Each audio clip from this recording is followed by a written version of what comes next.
मंत्रालयामध्ये कक्ष अधिकारी विलास लाड हा 6,37,000 रुपयाची लाच घेताना पकडला गेला आहे. मंत्र्याची ही दुसरी घटना आहे. या अगोदर झिरवाळ्यांच्या दालनातसुद्धा लाच घेताना त्यांचा एक कर्मचारी पकडला गेला आहे. महाराष्ट्रामध्ये इतर ठिकाणी जे रिश्वत घेताना अधिकारी पकडले जातात, कधी त्यांच्या दालनामध्ये असतात, कधी बाहेर कुठं त्यांचा जो सापळा असल्याचा तिथे पकडल्या जातात. पण मंत्रालयासारख्या ठिकाणी जर रिश्वत घेताना कोणी पकडला जात असेल तर महाराष्ट्राची इब्रत कुठं गेली तुम्ही समजून सांगा. आज मी तर असं जाहीरपणे मुख्यमंत्र्यांना आवाहन करेन की तुम्ही मंत्रालयाच्या गेटवरच या रिश्वतखोरीची रेट तुम्ही लावून टाका, म्हणजे कोणाला पकडायचं कामच नाही. जर तुमचे अधिकारी रिश्वत घेत असताना पकडल्या जातात यापेक्षा काय दुर्दैव. म्हणजे तुमचा या अधिकाऱ्यांवर, या सचिवांवर, कर्मचाऱ्यांवर तुमचा काहीच प्रभाव नाही आहे. एकतर त्यामध्ये त्या संबंधित मंत्री असतील, आमदार असतील, यांचा पण काहीतरी हिस्सा असायला पाहिजे. त्याशिवाय कुठलाही अधिकारी मंत्रालयासारख्या ठिकाणी रिश्वत घ्यायची हिंमत करणार नाही. बरं, ही रिश्वत कशासाठी घेतली?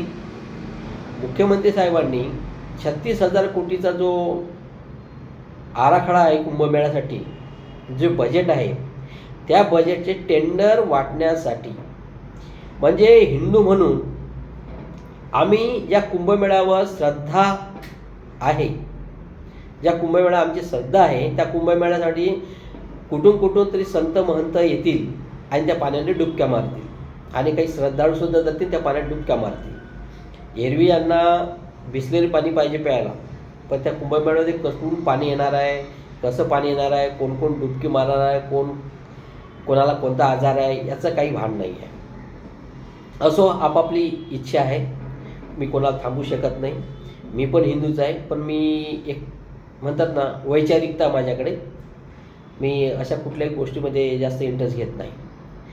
सांगायचं असं आहे की शेतकरी आज दुबळा झालेला आहे. शेतकरी पैसा मागतोय, शेतकऱ्याचं कर्ज माफ करण्यासाठी यांच्याकडे पैसा नाही. आज बऱ्याचशा शाळा विना अनुदानित आहेत, त्यांना द्यायला यांना पैसा नाही आहे.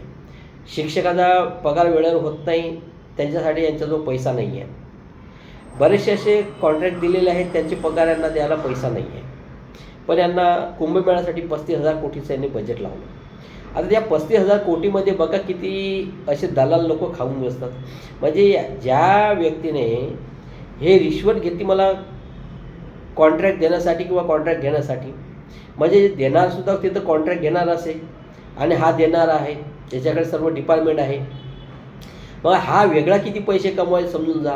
म्हणजे 35,000 कोटीतले याचं वाटप किती होणार आणि त्याच्या अगोदर यातले किती खाल्ल्या जाणार याचा अंदाज आहे. मग आता हे लोक हिंदू नाही आहेत का? हे कर्मचारी हिंदू नाही आहेत का?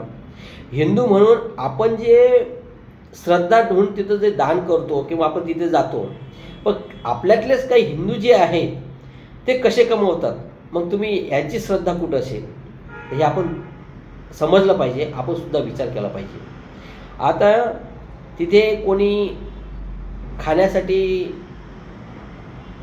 जे कोणी कॉन्ट्रॅक्ट घेणार आहे, हॉटेलिंगसाठी कोणी रस्ते बांधण्याचे कॉन्ट्रॅक्ट घेणार आहे, कोणी मुताऱ्या बांधण्याचे कॉन्ट्रॅक्ट घेणार आहे, कोणी इटवाल्याचे कॉन्ट्रॅक्ट घेणार आहे, कोणी छावणीचे तंबू बांधण्याचे कॉन्ट्रॅक्ट घेणार आहे, असे वेगवेगळ्या प्रकारचे, कोणी ते कॅमेरे वगैरे लावणे त्याची सुद्धा कॉन्ट्रॅक्ट घेणार.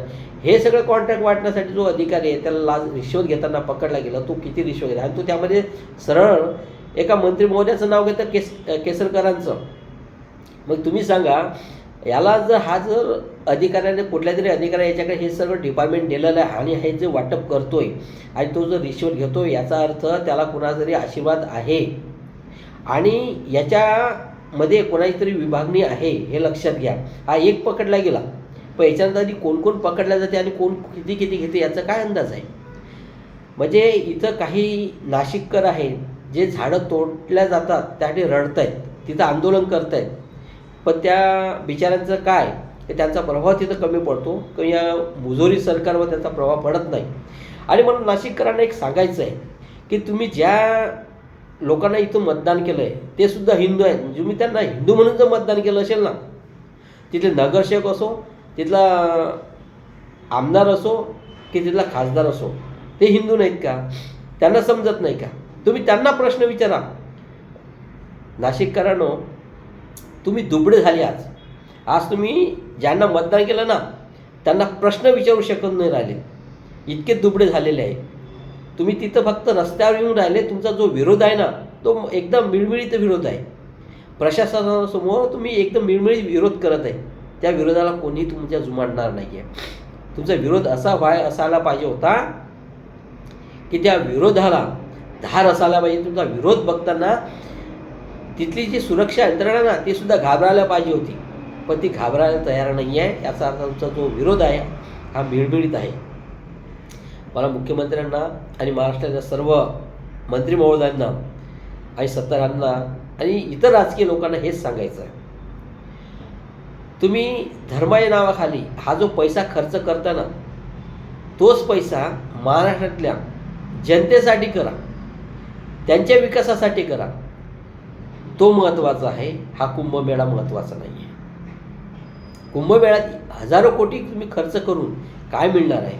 पण त्यापेक्षा जनतेच्या विकासासाठी जर खर्च केले तर जनता एकदम खुश राहणार आहे आणि जनतेला त्याचा काहीतरी फायदा होणार आहे.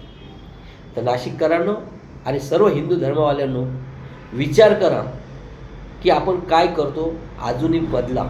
वैचारिकता असू द्या. हेच लोक, एखादा नवीन जर कुठला पक्ष समोर येत असेल आणि तो चांगलं काम करत असेल, त्याला उभारणी देणार नाही.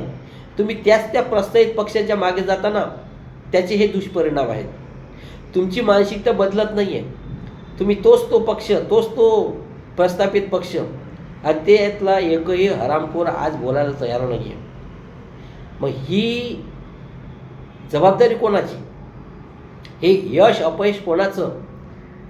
हे तुमचं अपयश आहे, लक्षात घ्या. कारण तुम्ही प्रस्तावित पक्षांच्या अजूनही दबावाखाली आहात. तुमची वैचारिकता संपलेली आहे आणि त्यामुळेच हे लोक त्याचा फायदा घेतात. तुम्ही जातीच्या खाली धर्माच्या नावाखाली असे वाटलेले आहात.